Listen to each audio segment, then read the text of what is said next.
What is a leader? Does character matter? How am I leveraging the influence God's given me? How do I become a better leader? Over the next 7 weeks, Pioneer Bible Translator is excited to bring to you Cultivating the Leader Within. We're going to do a multi-generational Bible study online, Facebook Live, every Wednesday at noon Central Daylight Time. And what we're going to do is we're going to go through the books of 1 Samuel, looking at it from a leadership perspective. And I know some of you may be wondering, like, dude, I'm not a leader. Why would I come to this? But I want to challenge that and think about, who do you have influence with? And how are you leveraging that influence? What are the voices within your church that maybe aren't being heard? Who are the generations that maybe you've ignored? And as we go through the book of 1 Samuel, we're going to be looking at topics such as, how do we minister to people in our circle of influence who are struggling with infertility? How do we serve in homes where there are people who don't feel loved? How do we serve those that come from hostile families, wayward children, prodigals?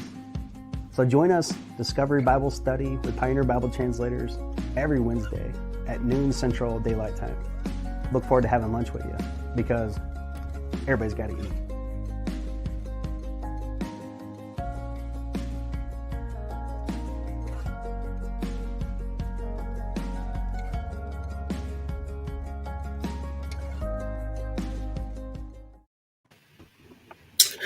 Good afternoon. It's Nathan Davenport here for our season finale. We're going to have a crazy cliffhanger or something to close this out, but we've been doing this study, Cultivating a Leader Within, and I have some special guests here today.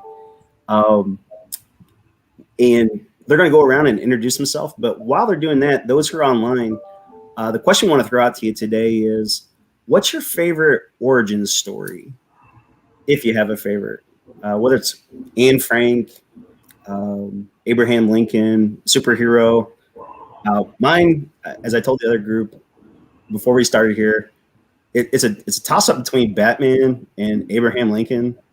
And sometimes I get the stories confused. So when they had Abraham Lincoln Vampire Hunter, that's probably, I don't know, that's probably my genre somewhere. But yeah, go ahead, Kayla. Tell us a little bit about yourself. Yeah, my name is Kayla Hurst. I'm the lead pastor out here in San Francisco at Northgate in the Mission District. I would say that my favorite origin story is, I'm going to go with the comic book character too, is Spider-Man. Normal kid, got bit by a spider, and he took what was at the beginning a horrible thing, and it ended up becoming his strength. So that would be my favorite. Hey, nice. Go ahead, Barb. Hi, I'm Barb Temmink, and I'm with Pioneer Bible Translators, and I served PBT out in West Africa for about 25 years, and now I'm here in Dallas, part of the member care department. I'm the care training coordinator as well as an area care coordinator. And as far as my origin story is concerned, this was brand new to me just a few minutes ago, and I haven't come up with an answer yet. Sorry, Nathan. You can go with mine. Like, thank you. I'll do that. Either Abraham Lincoln or Nathan Davenport, like either one. You know, we get mixed up like all the time. Like Joel Searby, all the way from Gainesville, Florida. Good to see you, bro. Right. Hey, everybody. Joel Searby. I'm actually in Newberry, Florida, which is where my retail store is based. My wife and I own a vintage market, which sells really cool old stuff. But for 15 years before that, I was a political consultant running campaigns up and down the ballot all over the country. So that's my background. My favorite origin story of the day is Calvin Coolidge. I went to his home in Vermont this summer and got to really understand his upbringing and some really interesting facts about his life and how that made him a really interesting and very simple president. Probably the most simple, boring president we've had, and I'd argue one of the best because of that. So, fascinating. So we're getting Calvin Coolidge, Spider-Man, Katniss Everdeen. What do you got, Gabe? Yeah, my name is Gabe Ramirez, and I am working with international students at IUPUI. and I've been doing that for a few years. And my favorite origin story, recently I've been listening to the biography of William Carey. So I'm going to go with that. You know, he kind of was from an area where people don't leave, and yet he left and went and did some big things for God. And, you know, it's just pretty inspiring. So that's my origin story. He was in England, right? Yeah. Yep. But people from that era and generation didn't travel very much.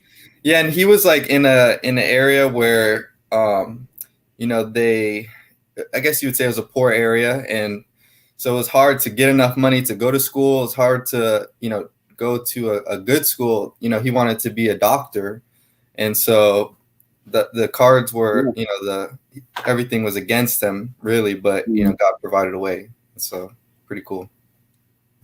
Well, the reason why we're talking about this, if you have your Bibles, we're going to be looking at 1 Samuel chapter 9.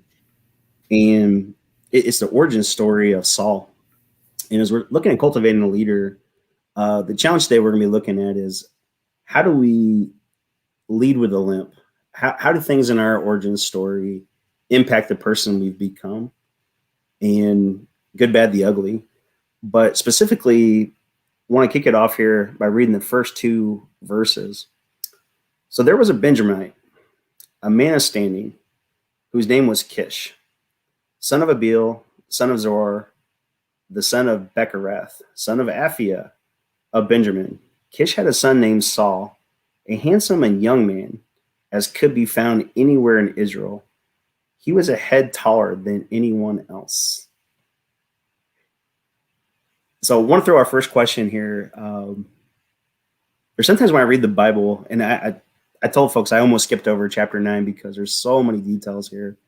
I was like, I don't know if this is something that will intrigue people. But that being said, these first 2 verses really captured my interest. Did you guys find anything intriguing as you read these first 2 verses? Or were you like me and just kind of skipped over it? Well, he was a head taller than everyone, which has been my life story. I'm 6'5", so that one kind of caught my attention. And I've always been the most handsome guy in the room, so I kind of related with that. Gabe, I don't know why you're laughing. It's kind of last time we're going to invite you on the show, I think. Well, it did also jump out to me too that his dad was a man of standing. He was well known and by the Israelites, by the elders, I assume. Yeah, absolutely. I looked up that word standing, and it means he was considered a mighty man of valor. And I want to hold on to that. We're going to come back to it in a second. Anybody else? All right. So I just want to kind of put that there. So there's going to be some things that are really important that we're going to come back to as we look at generational influences. Pete says he sounds like Gaston from Beauty and the Beast. But this is where I'm fascinated by how detail-oriented this story is. So we're going to hang in there. Verse 3. Now the donkeys belonging to Saul's father Kish were lost. And Kish said to his son Saul, "Take one of the servants with you and go look for the donkeys." So he passed through the hill country of Ephraim, through the area of Shalisha. They did not find them. They went to the district of Shalim, but the donkeys were not there. Then he passed through the territory of Benjamin, but they did not find them. You guys are just, you're on your seats. What happened to the donkeys, right? When they reached the district of Zuph, Saul said to the servant who was with him, "Come, let's go back. My father will stop looking. The donkeys start worrying about us." But the servant replied, "Look in this town. There's a man of God. He's highly respected, and everything he says comes true. Let's go there, and perhaps he will tell us what to take." So Saul said to his servant, "If we go, what can we give the man? The food in our sacks is gone. We have no gift for the man of God. What do we have?" And the servant, he comes back and says, look, I have a quarter of a shekel of silver. I'll give it to the man of God. He'll tell us where to find it. And backstory, the Bible gives us that formerly in Israel, prophet was called a seer, just so we have an idea. Good, says Saul. Come, let's go. So they set out for the town where the man of God was. And he says, is the seer here? He is. He's ahead of you. They said, I'm sorry, to the women who are coming out of the draw water. Verse 12. He's ahead of you. Hurry now. He's just come to our town today. Once again, lots of details here. As soon as you enter the town, you will find him before he goes up to the high place to eat. The people will not begin eating until he comes, because he must bless the sacrifice. Afterward, those who are invited will eat. Go up now. You should find at this time. It's a foreshadow here for things that are to come. So let's hang our hat on that, and we'll come back to it. They went to the town. As they were entering it, here was Samuel coming toward them on his way to the high place. Now, just to give you a backstory, if you've been tracking with us, we've actually had 8 chapters of Samuel's origin story, and Samuel is the leader. And the way things left off last week is that Samuel had this plan of succession to have his sons, and basically the elders came and said, "This is a terrible, dumb idea." But instead of offering a new judge, they demanded a king, as God told them that would happen in Deuteronomy 17. And so God told Samuel, it's not you they've rejected, it's me. But Samuel, you see, he took it hard. He took it really hard. And so here, the thing that's about to unfold is really fascinating about what we can learn from Samuel's leadership. So now, the day before Saul came, the Lord had revealed this to Samuel. This time tomorrow, I will send a man in the land of Benjamin, anoint him ruler over my people Israel. Imagine the emotional baggage of having to anoint your successor, someone that you've warned this is not going to be a good idea. I've looked on my people. Their cry has reached me. When Samuel caught sight of Saul, the Lord said to him, "This is the man I spoke to you about. He will govern my people." So Saul approached Samuel in the gateway and asked, "Would you please tell me where the seer's house is?" "I'm the seer," Samuel replied. "Go up ahead of me to the high place, for today you are to eat with me. In the morning I will send you on your way and will tell you all that is in your heart." How would you like to sleep on that comment that someone's going to tell you everything that's in your heart the next day? So that was great. As for the donkeys that you've lost 3 days ago, do not worry about them. They've been found. And to whom is all desire of Israel turned? Is it not you and your whole family line? Saul answered, "But I am not a Benjaminite from the smallest tribe of Israel. And is not my clan the least of all the clans in the tribe of Benjamin? Why do you say such a thing to me?" Samuel brought Saul, his servant, to the hall and seated him ahead of those who were invited, about 30 number. Samuel said to the cook, "Bring the piece of meat I give you, the one I told you to lay aside." The cook took up the thigh that was set in front of Saul. Samuel said, "Here it is. It's been kept for you. Eat, because it's set aside for you in this occasion." And at that time I said, "I have invited guests." And Saul dined with Samuel that day. After they came down from the high place of the town, Samuel talked to Saul on the roof. They rose about daybreak, and Samuel called out to Saul on the roof, "Get ready, and I will send you on your way." When Saul got ready, he and Samuel went outside together, and they were going down to the edge of town. Samuel said to Saul, "Tell the servant to go on ahead of us." And the servant did so. "But you stay here for a while, so I may give you a message from God." And he's going to tell him, everything that he's prepared for him. But the first question I have for us, that's a lot of text. Starting with what intrigued you out of all of this that you have here? Was there anything that you liked or found intriguing? Yeah, I think Yeah, go ahead. I think I was struck by what other people said about Saul versus what he said about himself.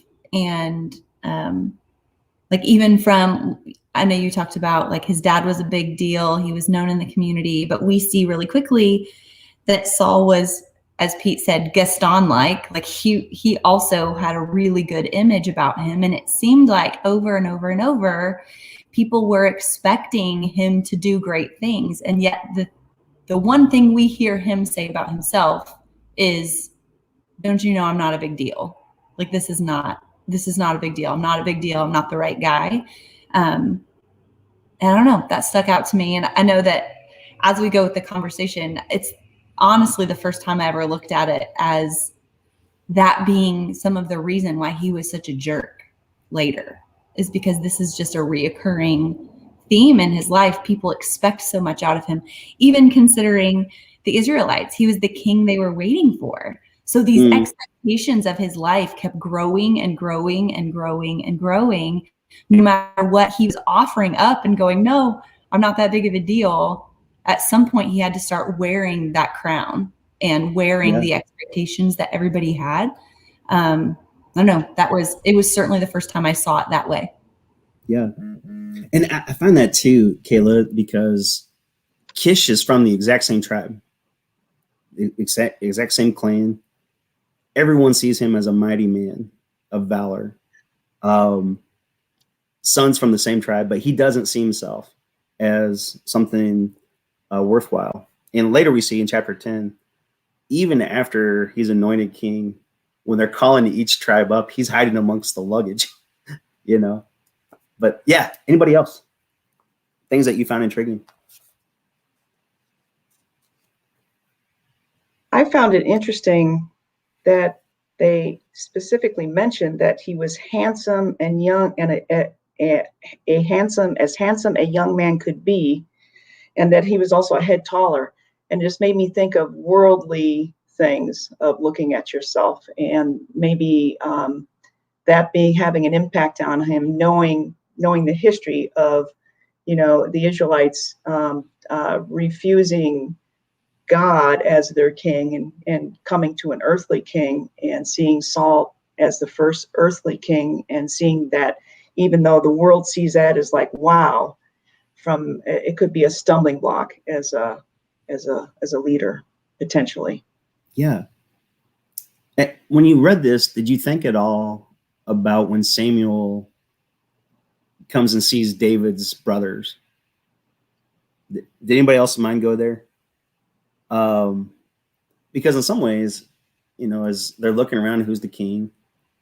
Here's the finest specimen, and later Samuel kicks into the same mode again when it's evident that God has removed his pleasure from Saul. And so he sees David's oldest brother. Well, this is obviously the one. And Bridget says a leader needs to be comfortable in his own shoes. Saul was not. What do you mean by that, Bridget? If you could expand that he wasn't. But anybody else, just what do you got that found intriguing? I was struck by the way that Saul, and if I'm honest, like me, ran up against some difficulties and was like, let's just call it. Let's just get out of here. We didn't find the donkeys. Let's go home. Dad's going to be worried. We got to get home. And that sounds like a leader trying to make excuses rather than persevering. And a lot of times when I hit barriers that are hard, my first place I want to go is to amplify the challenge and find an easy way out. And then, like right on the heels of that is, well, let's go see the man of God. Well, I don't have anything to give the man of God. No, let's not go to the man of God. I don't have anything for him. And then it's his servant, perhaps a slave. It doesn't say slave, but it does say servant. Who's like, wait a minute, I got a little bit. Let's take that to the man of God. That'll be enough.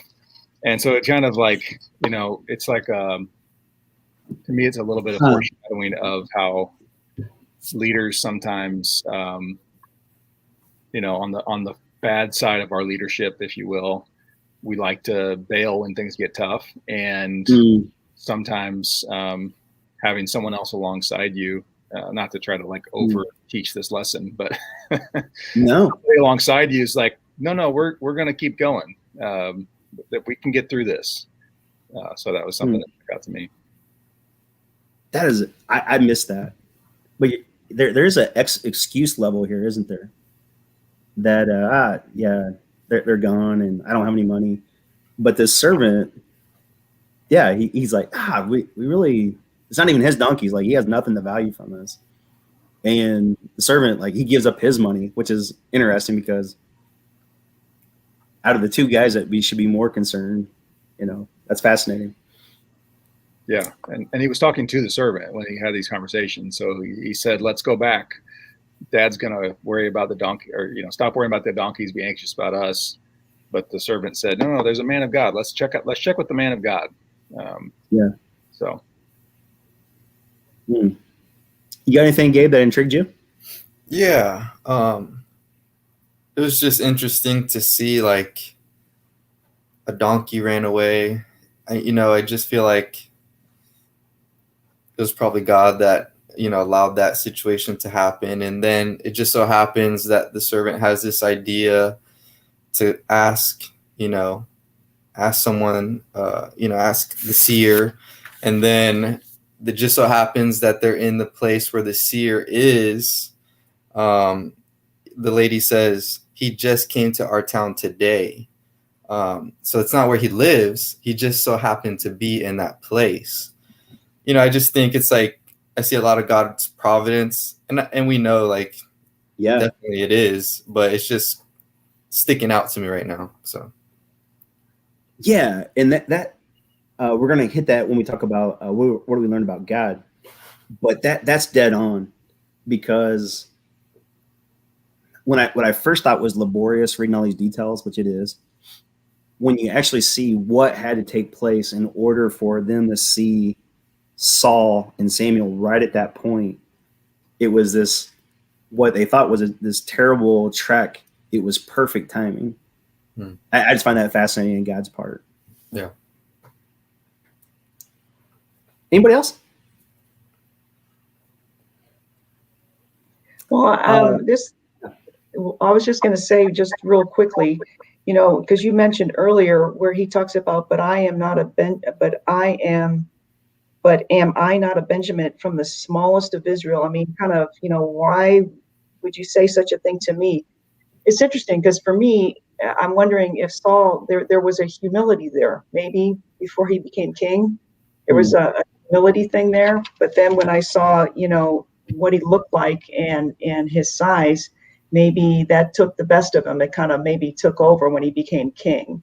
He was relying more on who he was as a human being, and not necessarily as a man of God who was humble. And maybe he lost his humility along the way. I don't know. The way he looked and the way he stood just became a stumbling block for him, which sometimes things can come to us as leaders.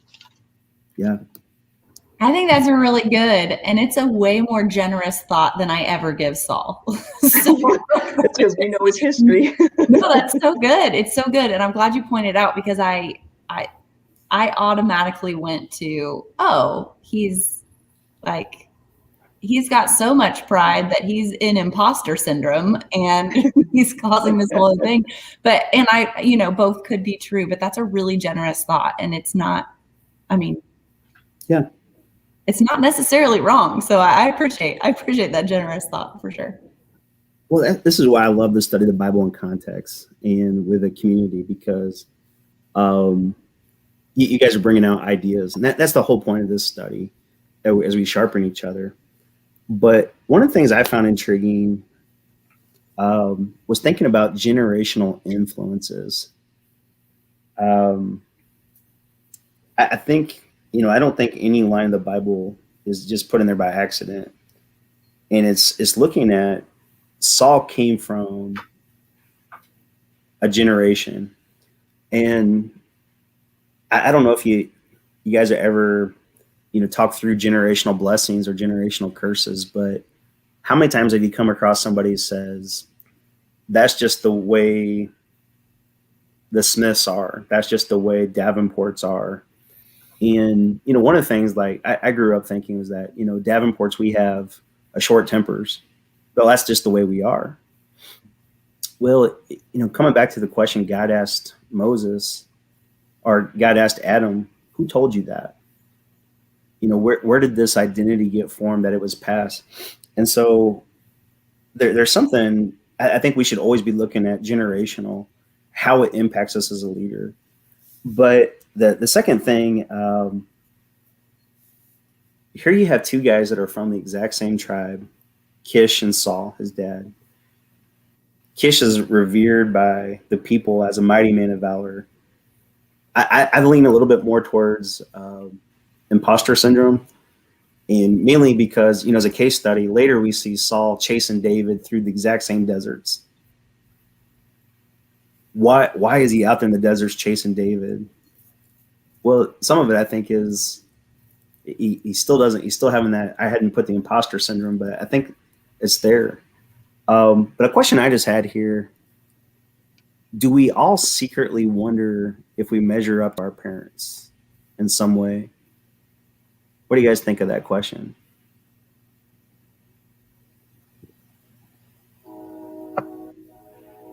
You're asking me if I keep secrets, Nathan. This is a hard question.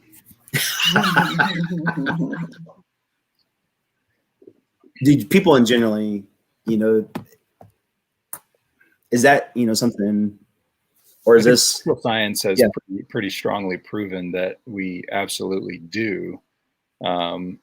Whether you call it measuring up or not, I think was the way you framed it. But I mean, there's no doubt. I work with middle schoolers. I coach middle school basketball, and there's about no more formative time to see the influence or lack thereof of parents, particularly fathers, with the young men that I'm working with.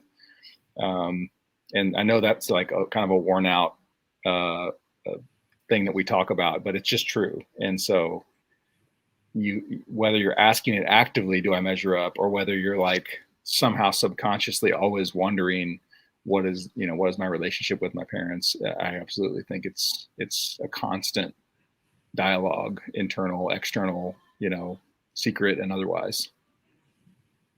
Yeah, I think I have to click it a little bit. I had a great family growing up, and I certainly would do really well if I measured up to who my parents are, for sure. But what I saw in here is very similar, but it's almost measuring up to not necessarily who your parents were, but it's who they thought you should be. And maybe not even just your parents, but everybody, right? I remember reading a study, oh gosh, it's been years ago, and it was called the good girl or the smart girl syndrome, that the girls specifically all through elementary school are told how smart they are. Oh my goodness, you're so smart. You're top in your class. And they get that so stuck in their head that this is who I am, that when something is hard, they actually fail miserably because they don't think that they are any longer the person that they have been told they were their whole life. Interesting. So when they get into college or the specialized career stuff that actually is supposed to be challenging because nobody is actually born a brain surgeon, like whenever the stuff that all the rest of us were like, yeah, I'm average, that should be hard. Yeah.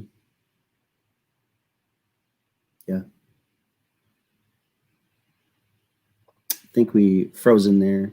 Oh, you're back. I'm back. So they actually end up failing because they've never reached that spot before where they weren't who everybody thought they were. And I think I see that here in Saul, or at least forecasting in his future. He's not the king that maybe they thought he was. And that's why David was such a threat to him, because that was that neener song that those people sang when David killed his tens of thousands. Like he didn't feel like he was who his dad was.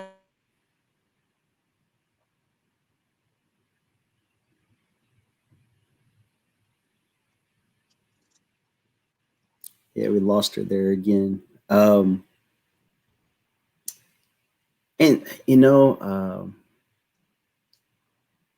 I think those comments sometimes that we make,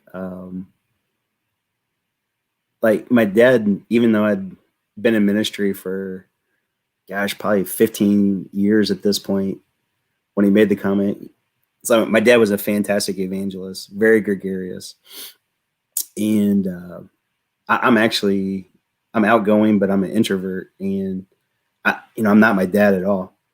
But he's a great man. But there were times where, as a shy kid, I remember my dad saying later though, do you think you'll ever go into ministry? And just that weight of comparing, like, am I good enough? Am I measuring up? Those things kind of hold with you. But let's go ahead and go to the second question here. Was there anything that surprised you in this text? And Gabe already hit on one. Why all the details? And I think you nailed it, bro. Like, all these details are to talk about the providence of God and how he made this meeting. But anything else that intrigued you? I'd like to hear the comments in this, people online too. What anything that surprised you or raised questions?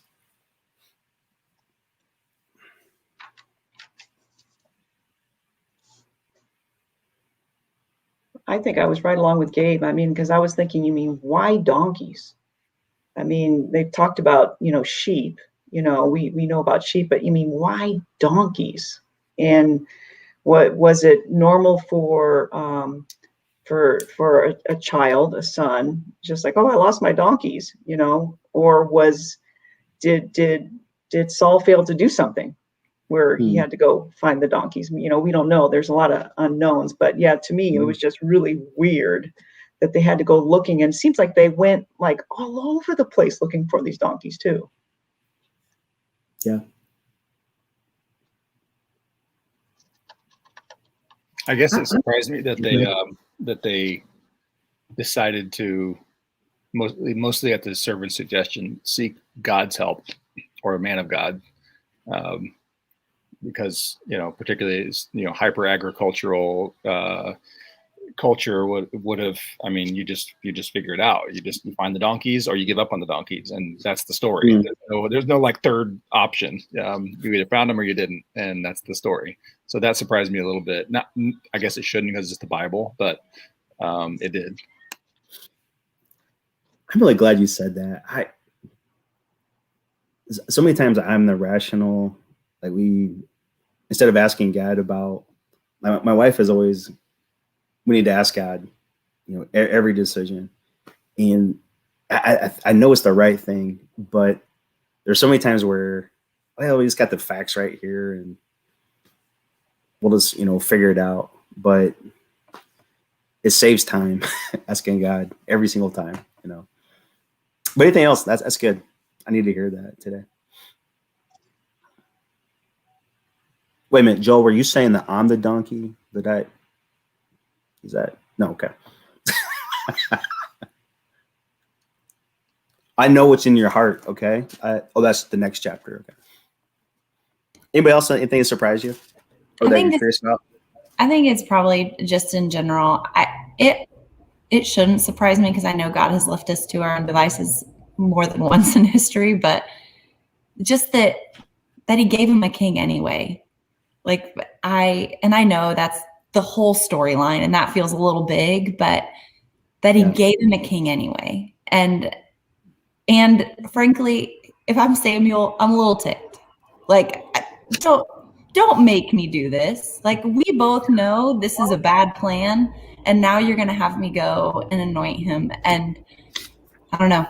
Yeah. Surprise, maybe. I don't know. It's something. There's an emotion there. I'm just not sure what it is. Yeah, that's a great question. And the question that piggyback I have is, what is Samuel feeling?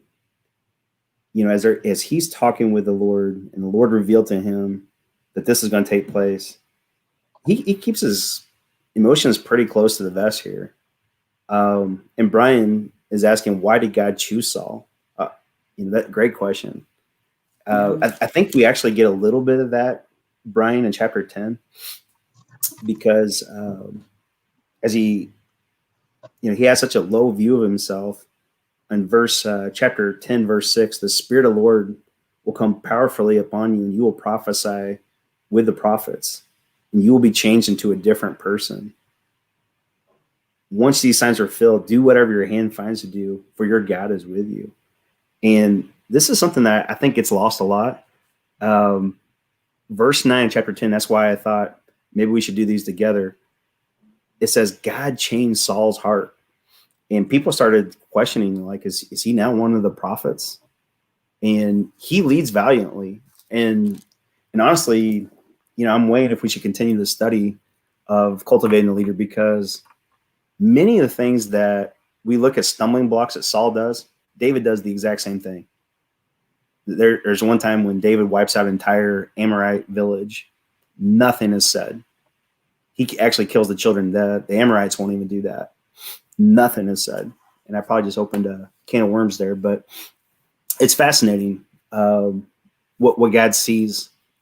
And there's times as we look through the Bible, like God, remember when he anoints Jeroboam, and God saw that Jeroboam had this great potential. But Jeroboam actually led the Israelites, that every single king after that was determined that he led them in a way of wickedness. So Bridget says, knowing how and when to use the brain God gave us is a developed discipline in our spiritual formation. Yeah, that's a good point too. Thanks, Bridget, for sharing that. All right, let's go ahead and go to question 3. What's this passage teach us about God?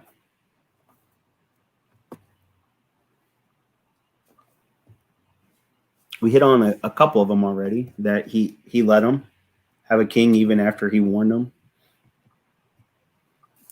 Anything else?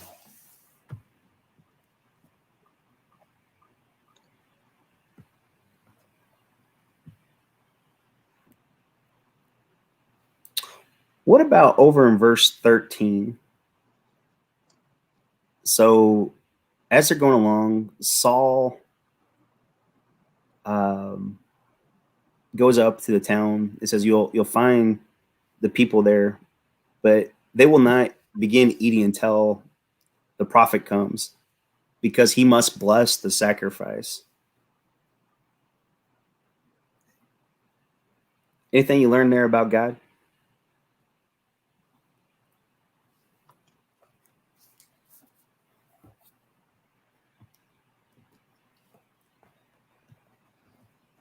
One of the things I think he gives us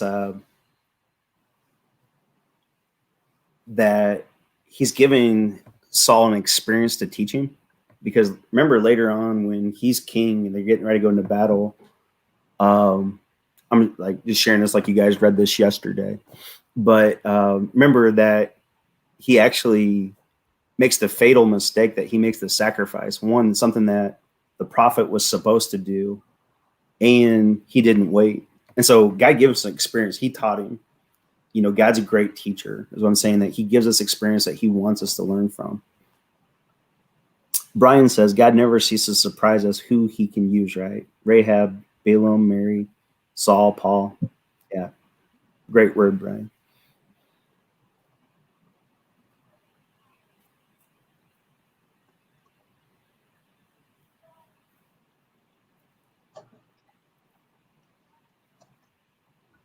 I think it's particular. There's something to be said about, the people he chooses to use, and then the people he surrounds us with. We talked a little bit about the servant that pointed his way to a prophet, and even Samuel himself. Like there are people that he surrounds us with that if we would just listen, if we would just look around a little bit more. I think particularly in the life of a leader, being able to look around and see who God is using in that moment and who God is using to be prophet or servant or anybody who points that way. But he always does it. Like even if it's just your companion to go look for a lost donkey, he's still going to put somebody there that'll help point you in the right direction when you can't hear it or see it yourself. That's that makes great. me think of we need to be praying for our leaders, regularly praying for our leaders. That's a good reminder for me to not forget to be praying for our leaders. That's good, Barb.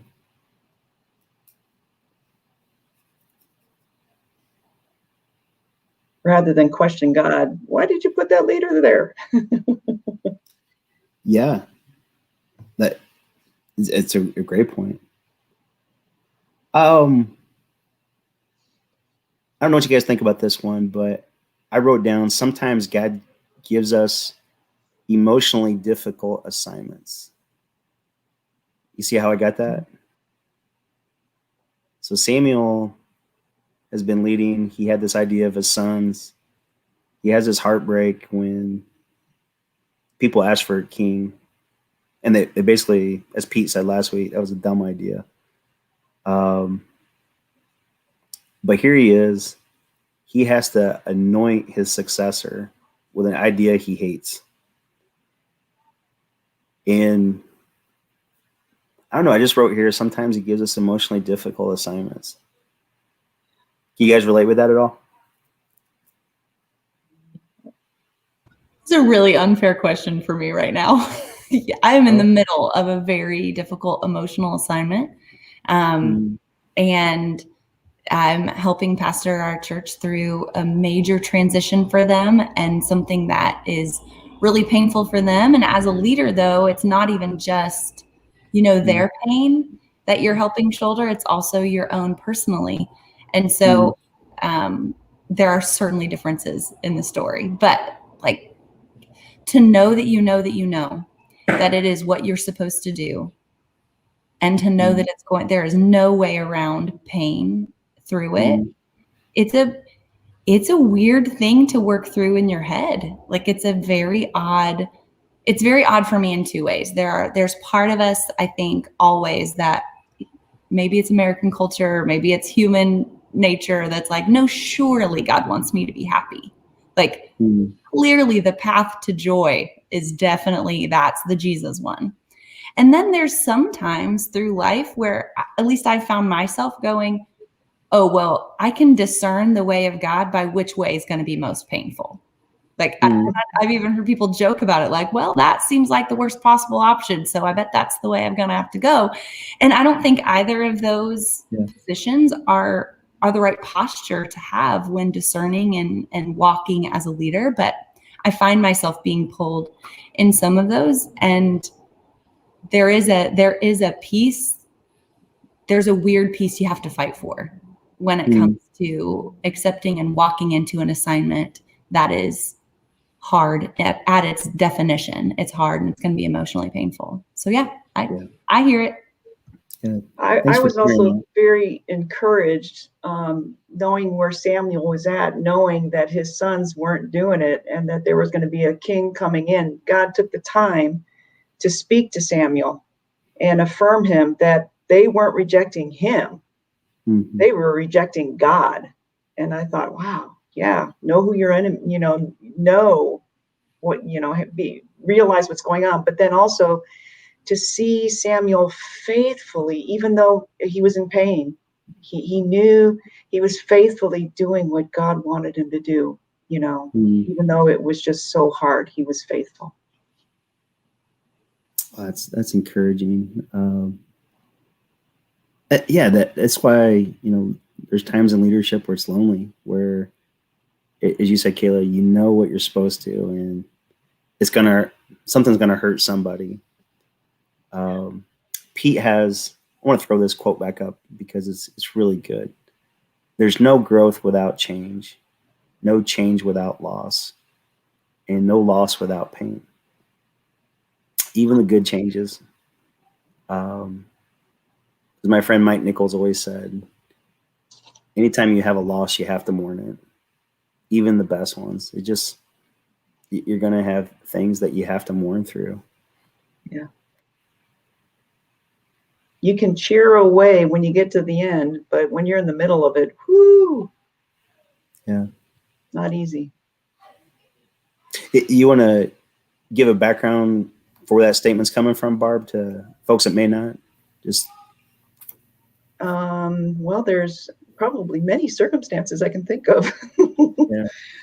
But I guess maybe my most recent is, well, in the last 2 years is losing my husband. It's just hard when you see hard stuff going on, but yet God's in control, and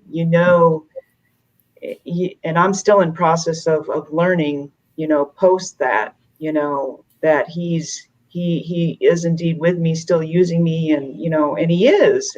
But sometimes when you're in the middle of the pain, it's just so hard to see the fruit. And but you just keep on, as Kayla says, you know what you know what you know, and you just keep on going. You just know, and you just keep on going, and that's what you do. So I don't have no idea if that's what you're referring to, but No, I just thank you for sharing that. I know not everyone would, you're not just saying this off the cuff. You're speaking from someone who's gone through the hardest. So thank you for that, Barb. As Kim McFarland says, we love you, Barb. Kim, thanks for being that servant coming along. So we're going to transition here to the next question here. Oh, this is a great comment by, sorry, Ty. Those moments usually teachable moments for me, these emotional difficult.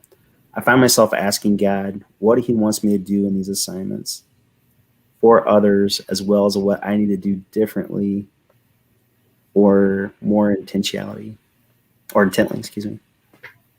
Great reflection. Guys, I love these Bible studies. These are good. Let's go with the next question here. What do we learn about how we as people, how we are as people, or things leaders face? What was something you see about? Let's go ahead and just talk it from a leadership standpoint, since we're running out of time here. What do you see?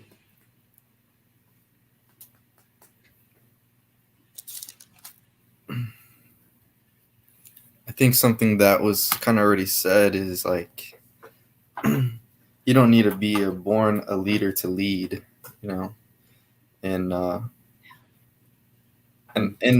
at the same time, though, you got to be careful where you stand, or you'll fall. The Bible also says that. And I think, Saul he was on a good path.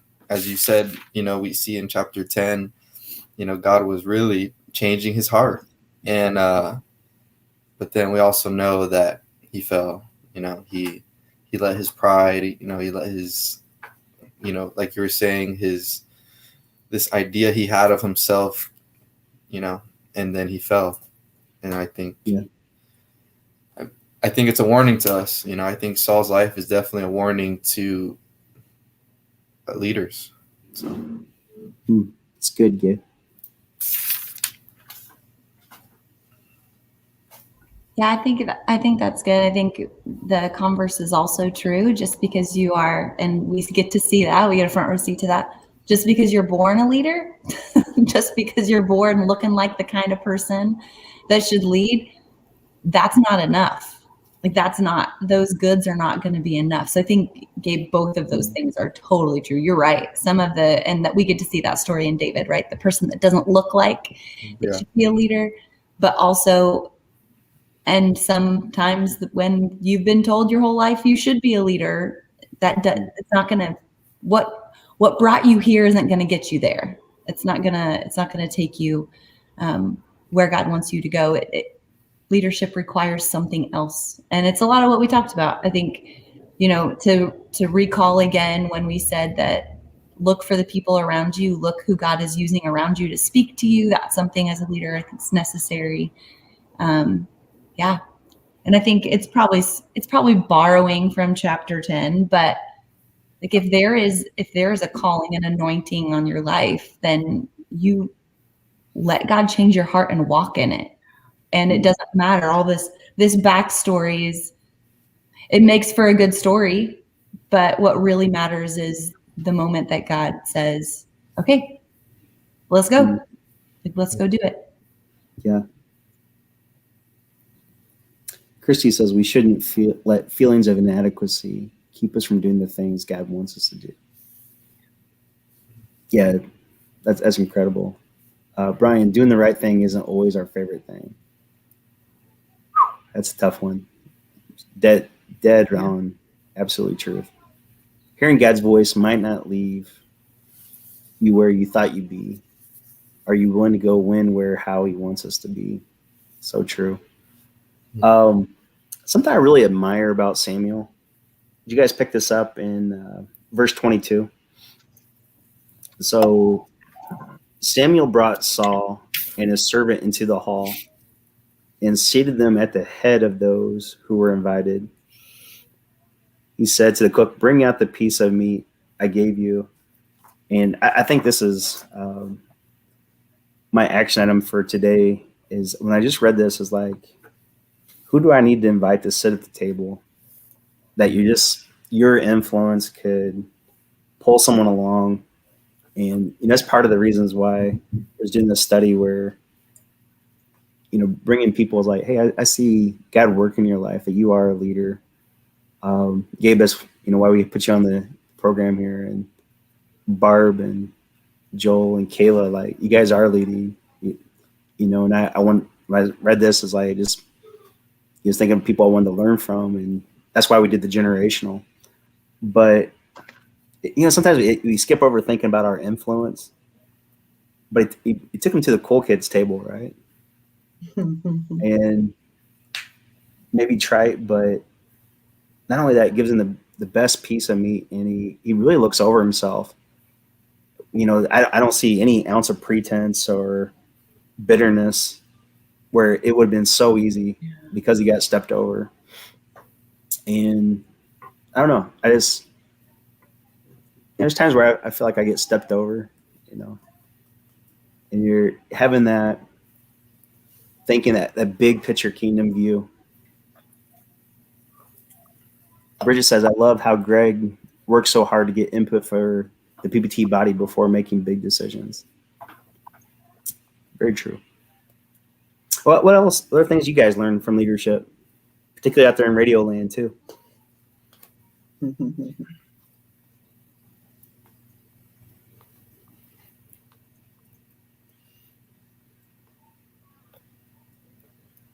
I like this line in verse 26. Get ready. Just, speaking a word. But I thought a lot about using our influence to improve people's life. When I was 17 years old, I applied to a job at this bank, and I put down Bob Johnson as a reference, and I called Bob if it'd be okay. He was a good business guy. Well, I found out that Bob went and put money in that. He didn't bank there, but he went and put money in that bank. He said, I think you're going to get that job. I have no idea, because I didn't know this guy very well, my mom, but we became friends actually after that, but it was one of these, like, he used his influence. He's like, I think you're going to get that job. It was a teller job. Who puts money in a bank for a 17-year-old teller? You cannot be a godly leader without humility. Yeah.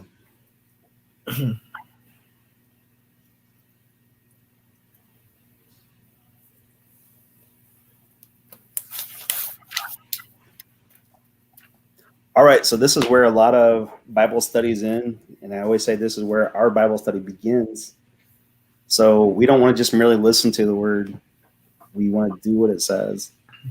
And so I'm going to pray here that the Holy Spirit would show us, and what is it we want to do?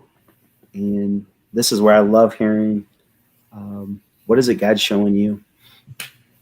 So Holy Spirit, we want you to change us, just like you changed Saul's heart. And Lord, is there something generationally you want us to break off? some comparison game you want us to stop, some inadequacy that we've allowed to dominate us for years. May not be my voice, Lord, but may it be yours. Would you bring healing to us and show us what should we do as a result of this? Give us a name, give us a word. I ask this in Jesus for your glory, Lord. Amen.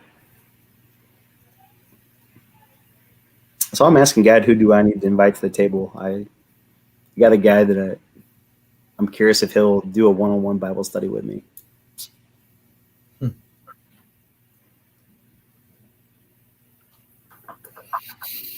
Anybody else?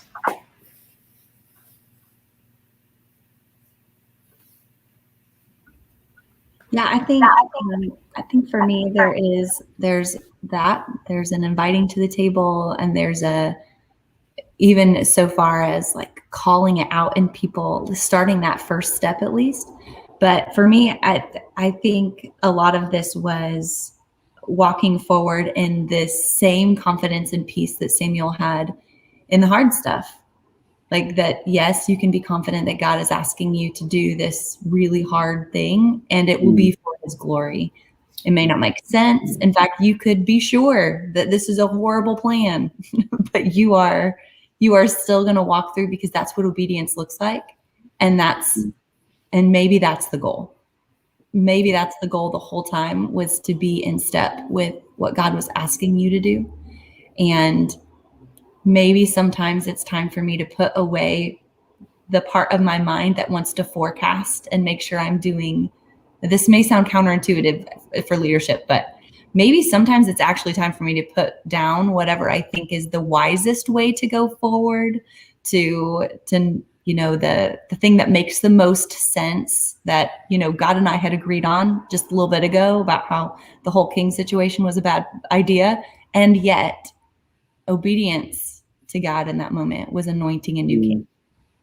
So yeah, for me, there's a deep wrestling and a walking forward in peace. That's good. Yeah, I really appreciate that a lot, Kayla.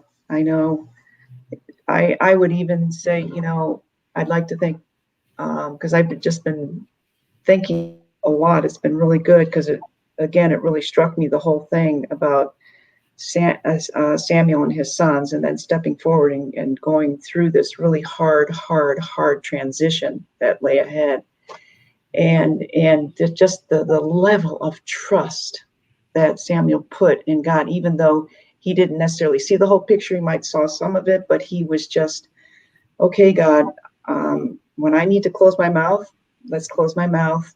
I'm leaning on you. If I need some words, you give me words, which he was doing. And just keep on moving forward and just keep on trusting. Good.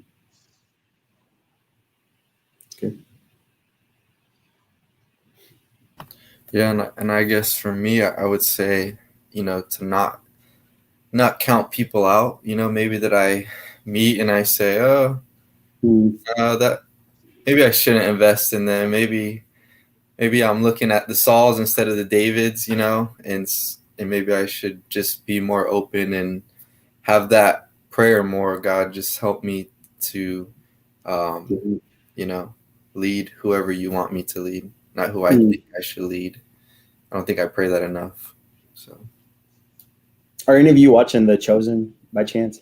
Oh, amazing! Yeah, amazing. It's kind of just look at the backstory of how Jesus chose his disciples, and this is, I think, my favorite Jesus in film. It's last night. They kind of bring out the story of Philip and Nathaniel, how they were, but it's ordinary dudes, right? Yeah. And I think that's what struck me the most when I went to Israel, like Sea of Galilee and Nazareth. I mean, it's nowhere. And I think the whole point Jesus was showing was you can do this anywhere with anybody. But yeah, don't count people out, Gabe. I love that. It's having those godly kingdom eyes that you see the potential. It's good.